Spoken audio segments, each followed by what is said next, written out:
Hi hello ಎಲ್ಲರಿಗೂ ನಮಸ್ಕಾರ. Welcome back to Kannadathi Shilpa YouTube channel. So ಇವತ್ತಿನ ಈ ತರಗತಿ ಮೋಸ್ಟ್ ಇಂಪಾರ್ಟೆಂಟ್ ತರಗತಿ ಅಂತಾನೆ ಹೇಳ್ಬೋದು. ಯಾಕೆಂದ್ರೆ ಇವತ್ತಿನ ಈ ತರಗತಿಯಲ್ಲಿ ಟಿಇಟಿಗೆ ಸಂಬಂಧಪಟ್ಟಂತಹ ಒಂದು ಮಾಡೆಲ್ ಕ್ವಶನ್ ಪೇಪರ್ ಅನ್ನ ಸಾಲ್ವ್ ಮಾಡ್ತಾ ಹೋಗೋಣ. ಸೊ ಈ ತರಗತಿ ಮುಂದೆ ಬರುವಂತಹ ಟಿಇಟಿ ಪರೀಕ್ಷೆ ತುಂಬಾ ಹೆಲ್ಪ್ ಆಗುತ್ತೆ. ಹಾಗಾಗಿ ವಿಡಿಯೋನ ಸ್ಕಿಪ್ ಮಾಡದೆ ಕೊನೆವರೆಗೂ ನೋಡ್ತಾ ಹೋಗಿ. ಹಾಗೆ ಮೊದಲನೇ ಬಾರಿಗೆ ಯಾರೆಲ್ಲ ಟಿಇಟಿ ಬರಿತಾ ಇದ್ದೀರೋ ಸೊ ಅವ್ರಿಗೆಲ್ಲರಿಗೂ ಈ ಒಂದು ಮಾದರಿ ಪ್ರಶ್ನೆ ಪತ್ರಿಕೆ ಬಿಡಿಸೋದ್ರಿಂದ ಖಂಡಿತ ಹೆಲ್ಪ್ ಆಗೋದ್ರಲ್ಲಿ ಡೌಟ್ ಇಲ್ಲ. ಯಾಕೆಂದ್ರೆ ಮೊದಲನೇ ಬಾರಿಗೆ ಪರೀಕ್ಷೆ ಬರೆಯೋಕೆ ನೀವು ಹೋದ್ರೆ ಒಂದು ಟಿಇಟಿ ಮಾತ್ರ ಪ್ರಶ್ನೆ ಪತ್ರಿಕೆ ಅರ್ಥ ಮಾಡ್ಕೊಳ್ಳೋದ್ರಲ್ಲೇ ಹೋಗುತ್ತೆ ಅಂತಾನೆ ಹೇಳ್ಬೋದು. ಹೌದು ಫ್ರೆಂಡ್ಸ್, ಫಸ್ಟ್ ಟಿಇಟಿ ಅಟೆಂಡ್ ಆಗೋರಿಗೆ ಪ್ರಶ್ನೆ ಪತ್ರಿಕೆನೇ ಅರ್ಥ ಆಗಲ್ಲ. ಯಾಕೆಂದ್ರೆ ಇಷ್ಟು ದಪ್ಪ ಬುಕ್ಲೆಟ್ ಅನ್ನ ಕೊಟ್ಟಿರ್ತಾರೆ. ಅದರಲ್ಲಿ ಪಾರ್ಟ್ 1 ಯಾವ್ದು, ಪಾರ್ಟ್ 2 ಯಾವುದು ಅನ್ನೋದು ಅರ್ಥ ಮಾಡ್ಕೊಳ್ಳೋದ್ರಲ್ಲೇ ಸ್ವಲ್ಪ ಕಷ್ಟ ಆಗುತ್ತೆ ಅಂತಾನೆ ಹೇಳ್ಬೋದು. ಹಾಗಾಗಿ ಈ ರೀತಿ ಮಾಡೆಲ್ ಕ್ವಶನ್ ಪೇಪರ್ ಅನ್ನ ಸಾಲ್ವ್ ಮಾಡೋದ್ರಿಂದ ನಿಮಗೆ ಒಂದಿಷ್ಟು ನಾಲೆಜ್ ಅನ್ನ ಮನೆಯಲ್ಲೇ ಕುತ್ಕೊಂಡು ಪಡ್ಕೋಬಹುದು. ಹಾಗಾಗಿ ನಿಮ್ಮೆಲ್ಲರಿಗೋಸ್ಕರ ಇವತ್ತಿನ ಈ ವಿಡಿಯೋನ ಮಾಡ್ತಾ ಇದ್ದೀನಿ. ಮೊದಲನೇದಾಗಿ ಕನ್ನಡ ವಿಭಾಗದಲ್ಲಿ 30 ಅಂಕಗಳನ್ನ ಟಿಇಟಿ ಪೇಪರ್ 1 ಹಾಗೂ ಪೇಪರ್ 2ಗೆ ಸಂಬಂಧಪಟ್ಟಂತೆ ಕೊಟ್ಟಿರ್ತಾರೆ. ಸೊ 30 ಅಂಕಗಳಲ್ಲಿ ಕನ್ನಡ ವಿಭಾಗದಲ್ಲಿ ಬರುವಂತಹ 30 ಪ್ರಶ್ನೆಗಳಲ್ಲಿ 15 ಪ್ರಶ್ನೆಗಳು ಪ್ಯಾರಾಗ್ರಾಫ್ಗೆ ಸಂಬಂಧಪಟ್ಟಂತಹ ಪ್ರಶ್ನೆಗಳಾಗಿರ್ತವೆ.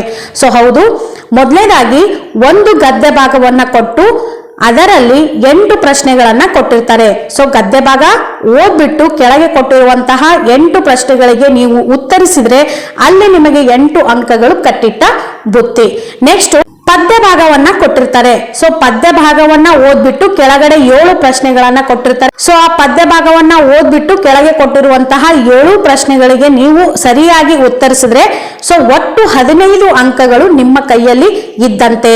ಹಾಗಾಗಿ ಕನ್ನಡದಲ್ಲಿ 15 ಅಂಕಗಳಂತೂ ನೀವು ಖಂಡಿತ ಗಳಿಸಬಹುದು.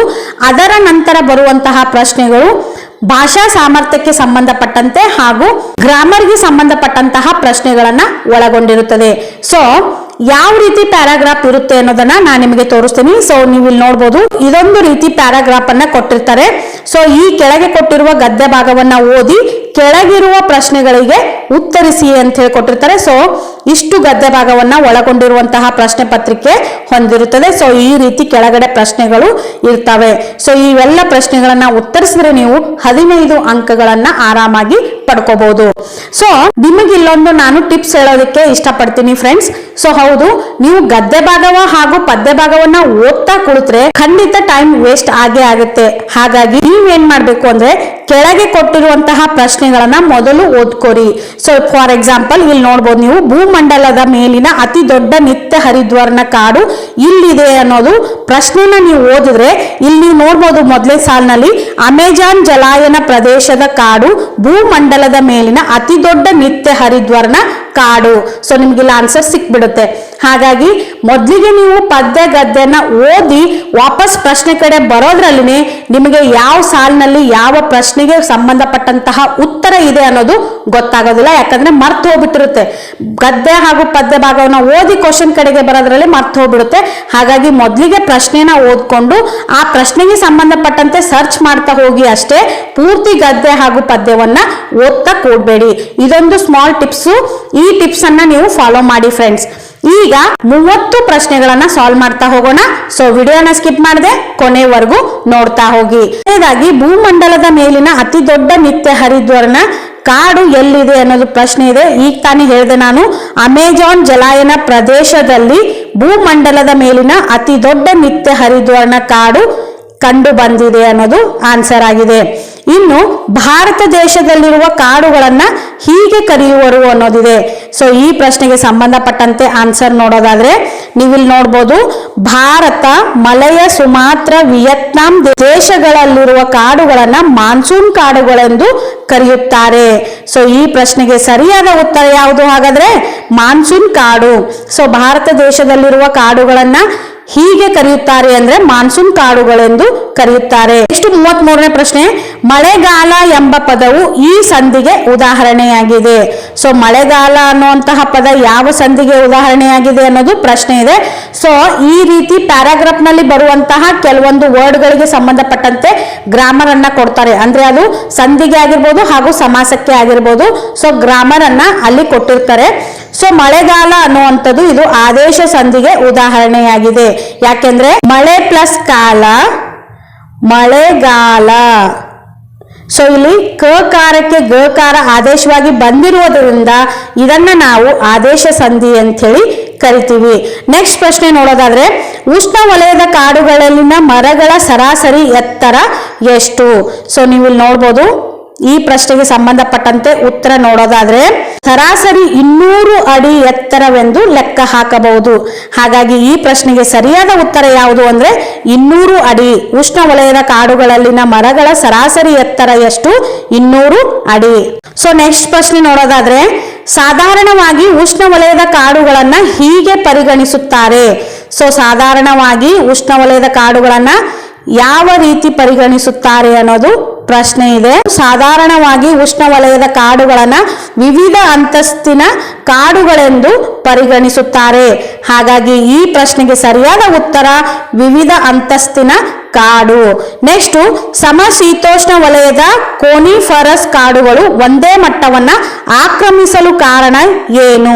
ಸೊ ಈ ಪ್ರಶ್ನೆಗೆ ಸರಿಯಾದ ಉತ್ತರ ನೀವು ಇಲ್ಲಿ ನೋಡಬಹುದು, ಕೇವಲ ಕೆಲವೇ ಜಾತಿಯ ಮರಗಳಿರುವುದರಿಂದ ಸಮಶೀತೋಷ್ಣ ವಲಯದ ಕೋನಿಫರಸ್ ಕಾಡುಗಳು ಒಂದೇ ಮಟ್ಟವನ್ನ ಆಕ್ರಮಿಸುತ್ತದೆ. ಹಾಗಾಗಿ ಈ ಪ್ರಶ್ನೆಗೆ ಸರಿಯಾದ ಉತ್ತರ ಕೇವಲ ಕೆಲವೇ ಜಾತಿಯ ಮರಗಳಿರುವುದರಿಂದ ಸಮಶೀತೋಷ್ಣ ವಲಯದ ಕೋನಿಫರಸ್ ಕಾಡುಗಳು ಒಂದೇ ಮಟ್ಟವನ್ನ ಆಕ್ರಮಿಸಲು ಕಾರಣ.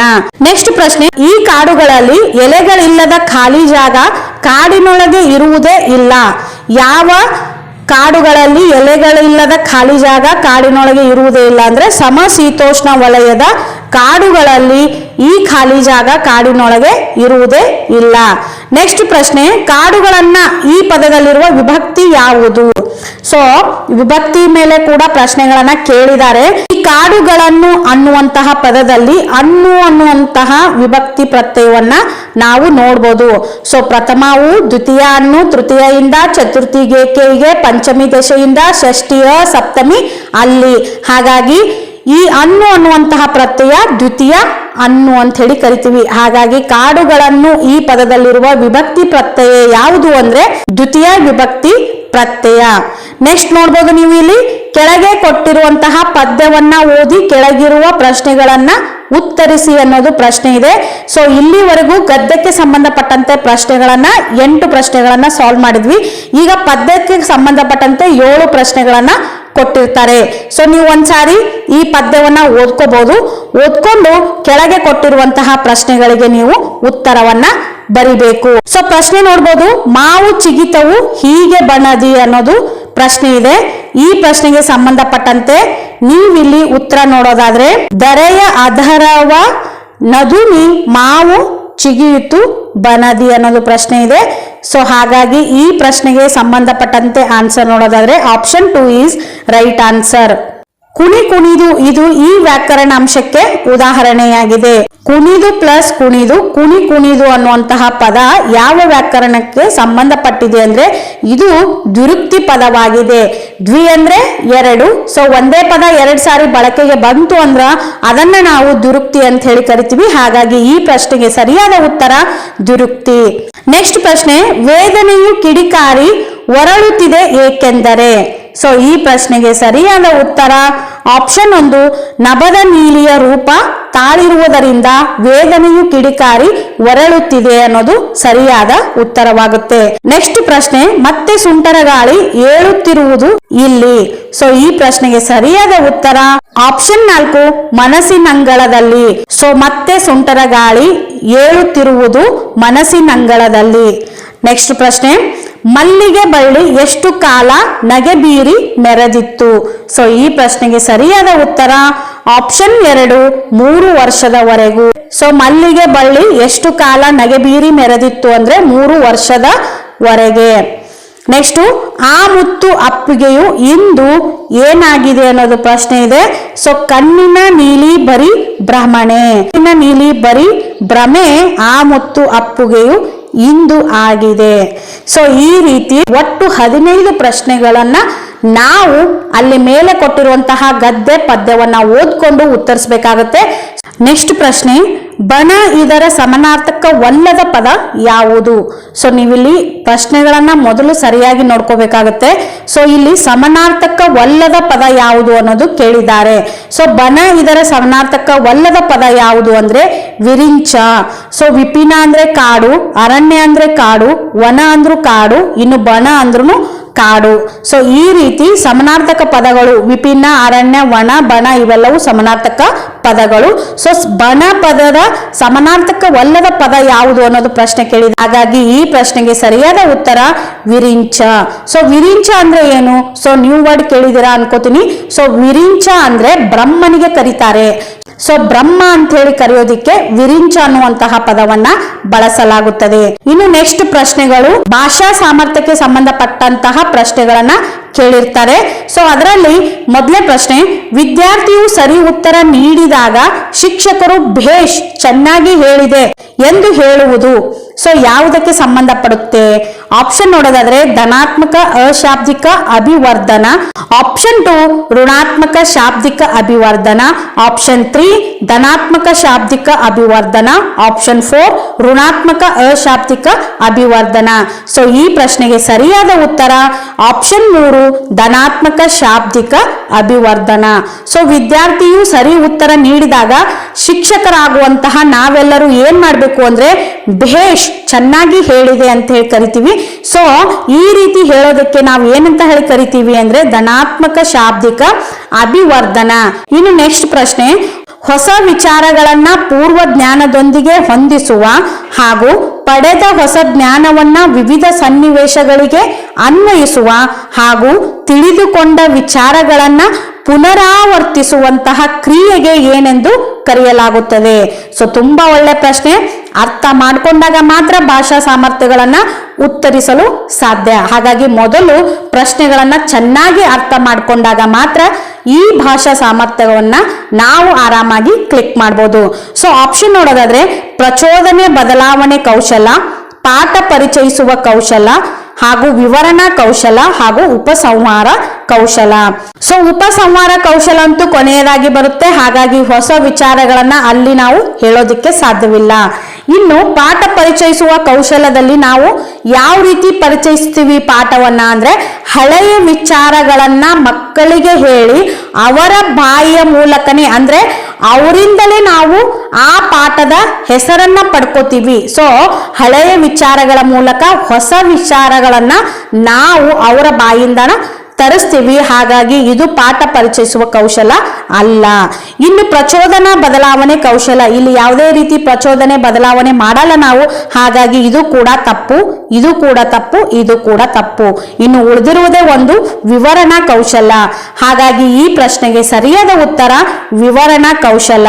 ಸೊ ಈ ವಿವರಣೆ ಮಾಡುವಂತಹ ಸಂದರ್ಭದಲ್ಲಿ ಹೊಸ ವಿಚಾರಗಳನ್ನ ಪೂರ್ವ ಜ್ಞಾನದೊಂದಿಗೆ ಹೊಂದಿಸ್ತೀವಿ ಹಾಗೂ ಪಡೆದ ಹೊಸ ಜ್ಞಾನವನ್ನ ವಿವಿಧ ಸನ್ನಿವೇಶಗಳಿಗೆ ಅನ್ವಯಿಸ್ತೀವಿ ಹಾಗೂ ತಿಳಿದುಕೊಂಡ ವಿಚಾರಗಳನ್ನ ಪುನರಾವರ್ತಿಸುವಂತಹ ಕ್ರಿಯೆಯನ್ನ ಮಾಡ್ತೀವಿ.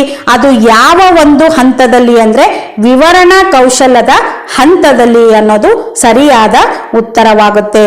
ಇನ್ನು ನೆಕ್ಸ್ಟ್ ಪ್ರಶ್ನೆ, ಅನುಗಮನ ಪದ್ಧತಿಯಲ್ಲಿ ಶಿಕ್ಷಕರು ಆಪ್ಷನ್ ನೋಡೋದಾದ್ರೆ ಬೋಧನೆಯನ್ನ ಉದಾಹರಣೆಯಿಂದ ಸಾಮಾನ್ಯ ಅಥವಾ ನಿಯಮದ ಕಡೆಗೆ ಸಾಗಿಸುತ್ತಾರೆ, ಸೂತ್ರಗಳನ್ನ ಕಂಠಪಾಠ ಮಾಡಿಸುವರು ಹಾಗೂ ಸಾಮಾನ್ಯ ಸೂತ್ರದ ನಿರೂಪಣೆ ಮಾಡಿ ಅದನ್ನು ಉದಾಹರಣೆಯೊಂದಿಗೆ ಅನ್ವಯಿಸಿ ನೋಡುವರು. ಇನ್ನು ಆಪ್ಷನ್ 4 ತರಗತಿಯಲ್ಲಿ ನೃತ್ಯ ಮತ್ತು ನಾಟಕಾಭಿನಯನಕ್ಕೆ ಮಹತ್ವ ನೀಡುವರು. ಸೊ ಈ ಪ್ರಶ್ನೆಗೆ ಸರಿಯಾದ ಉತ್ತರ ಯಾವುದು ಅನ್ನೋದು ಗೆಸ್ ಮಾಡಿ ಫ್ರೆಂಡ್ಸ್. ಸೊ ಈ ಪ್ರಶ್ನೆಗೆ ಸರಿಯಾದ ಉತ್ತರ ಯಾವುದು ಅಂದ್ರೆ option A is right answer. So ಅನುಗಮನ ನಿಗಮನ ಪದ್ಧತಿ ನಿಮಗೆ ಗೊತ್ತಿದೆ ಅನ್ಕೋತೀನಿ. ಸೊ ನಿಗಮನ ಅನುಗಮನ ಅಂದ್ರೆ ನಿಗಮನ ಅಂದ್ರೆ ಮೊದಲು ನಿಯಮವನ್ನ ಹೇಳಿ ನಂತರ ಉದಾಹರಣೆ ಕಡೆಗೆ ಹೋದ್ರೆ ಅದನ್ನ ನಿಗಮನ ಪದ್ಧತಿ ಅಂತ ಹೇಳಿ ಕರಿತೀವಿ. ಇನ್ನು ಅನುಗಮನ ಪದ್ಧತಿ ಅಂದ್ರೆ ಮೊದಲು ಉದಾಹರಣೆಗಳನ್ನ ಕೊಟ್ಟು ನಂತರ ಸೂತ್ರದೆಡೆಗೆ ಹೋದ್ವಿ ಅಂದ್ರೆ ಅದನ್ನ ಅನುಗಮನ ಪದ್ಧತಿ ಅಂತ ಹೇಳಿ ಕರಿತೀವಿ.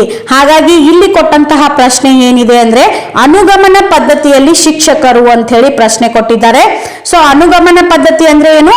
ಮೊದಲು ಬೋಧನೆಯನ್ನ ಉದಾಹರಣೆಯಿಂದ ಸಾಮಾನ್ಯ ಅಥವಾ ನಿಯಮದ ಕಡೆಗೆ ಹೋಗಬೇಕು. ಸೊ ಮೊದಲು ಉದಾಹರಣೆಯನ್ನ ಕೊಟ್ಟು ಆಮೇಲೆ ನಿಯಮದ ಕಡೆಗೆ ಹೋಗೋದಕ್ಕೆ ಅನುಗಮನ ಪದ್ಧತಿ ಅಂತ ಹೇಳಿ ಕರೆಯಲಾಗುತ್ತದೆ. ಹಾಗಾಗಿ ಈ ಪ್ರಶ್ನೆಗೆ ಸರಿಯಾದ ಉತ್ತರ option 1 is right answer. Next ಪ್ರಶ್ನೆ, ಒಬ್ಬ ವಿದ್ಯಾರ್ಥಿಯು ಭಾಷೆಯನ್ನ ಸ್ವತಂತ್ರವಾಗಿ ಬಳಸಲು ಇದು ಅಡ್ಡಿಪಡಿಸುವುದಿಲ್ಲ. ಆಪ್ಷನ್ ನೋಡೋದಾದ್ರೆ ಶಾರೀರಿಕ ನ್ಯೂನತೆ, ಶಾಲೆಯಲ್ಲಿ ಮುಕ್ತ ವಾತಾವರಣದ ಕೊರತೆ, ಶಿಕ್ಷಕರ ಮಾರ್ಗದರ್ಶನದ ಕೊರತೆ, ಇನ್ನು ಪೋಷಕರ ಬಡತನ. ಸೊ ಈ ಪ್ರಶ್ನೆಗೆ ಸರಿಯಾದ ಉತ್ತರ ಯಾವುದು? ಸೊ ಈ ಪ್ರಶ್ನೆಗೆ ಸರಿಯಾದ ಉತ್ತರ option 4 is right answer. So ಒಬ್ಬ ವಿದ್ಯಾರ್ಥಿಯ ಭಾಷೆಯನ್ನ ಸ್ವತಂತ್ರವಾಗಿ ಬಳಸಲು ಇದು ಅಡ್ಡಿಪಡಿಸುವುದಿಲ್ಲ ಅಂದ್ರೆ ಪೋಷಕರ ಬಡತನ. ಸೊ ಪೋಷಕರ ಬಡತನ ಹಾಗೂ ವಿದ್ಯಾರ್ಥಿಯ ಭಾಷೆಗೆ ಯಾವುದೇ ರೀತಿಯ ಅಡ್ಡಿಪಡಿಸುವಂತಹ ರೀತಿ ಇರೋದಿಲ್ಲ. ಹಾಗಾಗಿ ಈ ಪ್ರಶ್ನೆಗೆ ಸರಿಯಾದ ಉತ್ತರ ಆಪ್ಷನ್ 4. ನೆಕ್ಸ್ಟ್ ಪ್ರಶ್ನೆ, ಪರಿಹಾರ ಬೋಧನೆಯನ್ನ ಕೈಗೊಳ್ಳಲು ಉಪಯುಕ್ತವಾದ ಪರೀಕ್ಷೆ ಯಾವುದು? ಆಪ್ಷನ್ ನೋಡೋದಾದ್ರೆ ವಾರ್ಷಿಕ ಪರೀಕ್ಷೆ, ದೋಷ ನಿಧಾನ ಪರೀಕ್ಷೆ, ಸಂಕಲನಾತ್ಮಕ ಪರೀಕ್ಷೆ ಹಾಗೂ ರೂಪನಾತ್ಮಕ ಪರೀಕ್ಷೆ. ಸೊ ವಾರ್ಷಿಕ ಪರೀಕ್ಷೆಯಲ್ಲಿ ಪರಿಹಾರ ಬೋಧನೆ ಇರೋದಿಲ್ಲ. ಸಂಕಲನಾತ್ಮಕ ಹಾಗೂ ರೂಪನಾತ್ಮಕ ಪರೀಕ್ಷೆಯಲ್ಲಿ ಪರಿಹಾರ ಬೋಧನೆಯನ್ನ ಕೈಗೊಳ್ಳಲು ಉಪಯುಕ್ತವಾದಂತಹ ಪರೀಕ್ಷೆ ಆಗಿರೋದಿಲ್ಲ. ಪರಿಹಾರ ಬೋಧನೆಯನ್ನ ನಾವು ಮಕ್ಕಳಿಗೆ ಯಾವಾಗ ಕೈಗೊಳ್ತೀವಿ ಅಂದ್ರೆ ದೋಷ ನಿಧಾನ ಪರೀಕ್ಷೆಯನ್ನ ಪತ್ತೆ ಹಚ್ಚೋದಿಕ್ಕೆ. ಸೊ ಹೌದು, ಮಕ್ಕಳಲ್ಲಿ ಇರುವಂತಹ ದೋಷಗಳನ್ನ ಪತ್ತೆ ಹಚ್ಚಿ ಅದಕ್ಕೆ ಸಂಬಂಧಪಟ್ಟಂತೆ ಪರಿಹಾರ ಬೋಧನೆಯನ್ನ ಕೈಗೊಳ್ತೀವಿ. ಹಾಗಾಗಿ ದೋಷ ನಿಧಾನ ಪರೀಕ್ಷೆ ಇದು ಸರಿಯಾದ ಉತ್ತರವಾಗುತ್ತೆ. ನೆಕ್ಸ್ಟ್ ಪ್ರಶ್ನೆ, ಪ್ರಚೋದನೆ ಬದಲಾವಣೆಯ ಕೌಶಲದ ಘಟಕಾಂಶಗಳಲ್ಲಿ ಇದು ಬರುವುದಿಲ್ಲ. ಸೊ ಈ ಪ್ರಶ್ನೆಗೆ ಆಪ್ಷನ್ ನೋಡೋದಾದ್ರೆ ಚಲನೆ, ಧ್ವನಿ ಏರಿಳಿತ, ಪೂರ್ವ ಜ್ಞಾನದ ಬಳಕೆ, ಆಂಗಿಕ ಚೇಷ್ಟೆಗಳು. ಸೊ ಈ ಪ್ರಶ್ನೆಗೆ ಸರಿಯಾದ ಉತ್ತರ ಆಪ್ಷನ್ 4 ಆಂಗಿಕ ಚೇಷ್ಟೆಗಳು.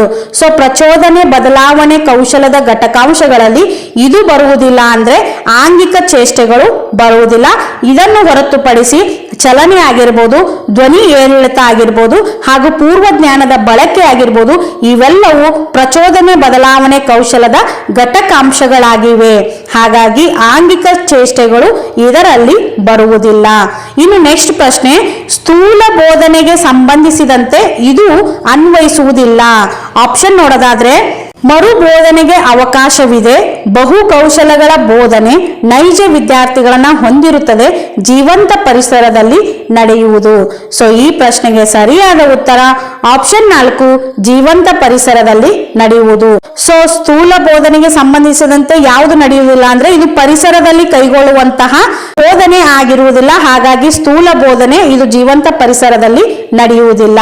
ನೆಕ್ಸ್ಟ್ ಪ್ರಶ್ನೆ, ಇದು ಪಾತ್ರಾಭಿನಯನದ ಮಹತ್ವವಲ್ಲ.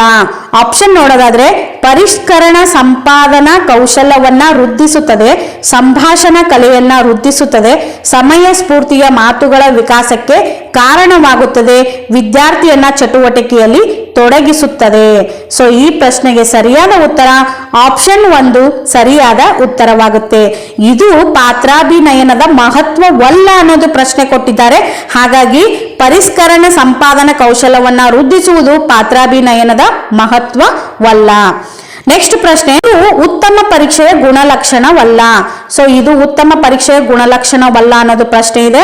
ಆಪ್ಷನ್ ನೋಡೋದಾದ್ರೆ ಸ್ಪಷ್ಟತೆಯಿಂದ ಕೂಡಿರಬೇಕು, ವಸ್ತುನಿಷ್ಠವಾಗಿರದೆ ವ್ಯಕ್ತಿನಿಷ್ಠವಾಗಿರಬೇಕು, ವಿಶ್ವಾಸನೀಯತೆಯಿಂದ ಕೂಡಿರಬೇಕು ಹಾಗೂ ಸಮಂಜಸತೆಯಿಂದ ಕೂಡಿರಬೇಕು. ಸೊ ಈ ಪ್ರಶ್ನೆಗೆ ಸರಿಯಾದ ಉತ್ತರ ಆಪ್ಷನ್ 2 ವಸ್ತುನಿಷ್ಠತೆವಾಗಿರದೆ ವ್ಯಕ್ತಿನಿಷ್ಠವಾಗಿರಬೇಕು ಅನ್ನೋದು ಇದು ಉತ್ತಮ ಪರೀಕ್ಷೆಯ ಗುಣಲಕ್ಷಣವಲ್ಲ. ಸೊ ಉತ್ತಮ ಪರೀಕ್ಷೆ ಅನ್ಸ್ಕೋಬೇಕು ಅಂದ್ರೆ ಅದಕ್ಕೆ ಹಲವಾರು ಗುಣಲಕ್ಷಣಗಳಿವೆ. ಆ ಗುಣಲಕ್ಷಣಗಳಲ್ಲಿ ಸ್ಪಷ್ಟತೆಯಿಂದ ಕೂಡಿರಬೇಕು, ವಿಶ್ವಾಸನೀಯತೆಯಿಂದ ಕೂಡಿರಬೇಕು, ಸಮಂಜಸತೆಯಿಂದ ಕೂಡಿರಬೇಕು. ಇವೆಲ್ಲವೂ ಉತ್ತಮ ಪರೀಕ್ಷೆಯ ಗುಣಲಕ್ಷಣಗಳಾಗಿವೆ. ಆದರೆ ವಸ್ತುನಿಷ್ಠವಾಗಿರದೆ ವ್ಯಕ್ತಿನಿಷ್ಠವಾಗಿರಬೇಕು ಅನ್ನೋದು ಇದು ಉತ್ತಮ ಪರೀಕ್ಷೆಯ ಗುಣಲಕ್ಷಣವಲ್ಲ. ನೆಕ್ಸ್ಟ್ ಪ್ರಶ್ನೆ, ವಿದ್ಯಾರ್ಥಿಗಳ ಆಲಿಸುವಿಕೆಯಲ್ಲಿನ ದೋಷಗಳನ್ನ ನಿವಾರಿಸುವಲ್ಲಿ ಶಿಕ್ಷಕರ ಈ ಪಾತ್ರ ಪ್ರಮುಖವಾಗಿಲ್ಲ ಅನ್ನೋದು ಪ್ರಶ್ನೆ ಇದೆ. ಸೊ ಈ ಪ್ರಶ್ನೆಗೆ ಸರಿಯಾದ ಉತ್ತರ ಯಾವುದು ಅಂದ್ರೆ ವಿದ್ಯಾರ್ಥಿಗಳಲ್ಲಿನ ಪೂರ್ವಗ್ರಹಗಳನ್ನ ನಿವಾರಿಸಲು ಪ್ರಯತ್ನಿಸುವುದು. ಸೊ ವಿದ್ಯಾರ್ಥಿಗಳ ಆಲಿಸುವಿಕೆಯಲ್ಲಿನ ದೋಷಗಳನ್ನ ನಿವಾರಿಸುವಲ್ಲಿ ಶಿಕ್ಷಕರ ಈ ಪಾತ್ರ ಪ್ರಮುಖವಾಗಿಲ್ಲ ಅಂದ್ರೆ ವಿದ್ಯಾರ್ಥಿಗಳ ಪೂರ್ವಗ್ರಹಗಳನ್ನ ನಿವಾರಿಸಲು ಪ್ರಯತ್ನಿಸುವುದು ಅವರ ಒಂದು ಪಾತ್ರವಾಗಲ್ಲ. ನೆಕ್ಸ್ಟ್ ಪ್ರಶ್ನೆ, ನಿತ್ಯ ಇದರ ತದ್ಭವ ರೂಪ ಯಾವುದು? ಸೊ ನಿತ್ಯ ಪದದ ತದ್ಭವ ರೂಪ ಯಾವುದು? ನಿಚ್ಚ. ನಿತ್ಯ, ನಿಚ್ಚ. ನೆಕ್ಸ್ಟ್, ಚಾಡಿ ಹೇಳು ಎಂಬ ಅರ್ಥವನ್ನ ನೀಡುವ ನುಡಿಗಟ್ಟು ಯಾವುದು? ಸೊ ಚಾಡಿ ಹೇಳು ಅನ್ನುವಂತಹ ಅರ್ಥವನ್ನ ನೀಡುವಂತಹ ನುಡಿಗಟ್ಟು ಯಾವುದು ಅಂದ್ರೆ ಕಿವಿ ಕಚ್ಚು. ಸೊ ಕಿವಿ ಕಚ್ಚು ಅಂದ್ರೆ ಚಾಡಿ ಹೇಳು ಎಂಬರ್ಥ. ಇನ್ನು ಮಾಡಿದ ಉಪಕಾರವನ್ನ ಮರೆಯುವವನಿಗೆ ಏನೆಂದು ಕರೆಯಲಾಗುತ್ತದೆ ಅನ್ನೋದು ಪ್ರಶ್ನೆ ಇದೆ.